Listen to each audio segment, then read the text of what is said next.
Hello everyone, welcome back to LearnX channel. In today's video, we are going to learn about identifiers, reserved keywords, variables, and comments in Python. Let's get started. What is identifiers? In Python, an identifier is the name we give to variables, functions, classes, or any other object. For example, if I write username equal to Aarti, here username is the identifier. We are using this name to store a value. Later we can use print function to print the value. Identifier help us refer to values easily in the program. We cannot use keywords as identifiers. There are some important rules to follow when naming identifiers. First, an identifier must start with a letter. That means uppercase or lowercase letter.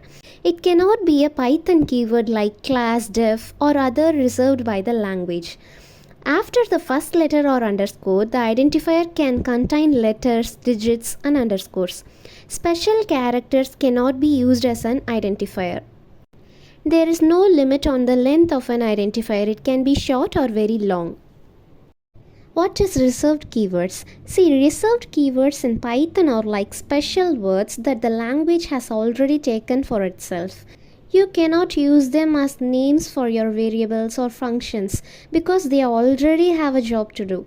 Like def is the keyword to create a function and class is for making classes. There are a bunch of these keywords and each one tells Python to do something specific task that is known as reserved keywords. What is variables? Variables are used to store data values. The equal sign is used to assign values to variables. We don't need to declare the data type of a variable. Python automatically understands the type based on the value you give. For example, if you write a equal to 100, Python knows it's an integer. So variable helps us to store different types of values in memory, and we can use these values whenever we need them in our program.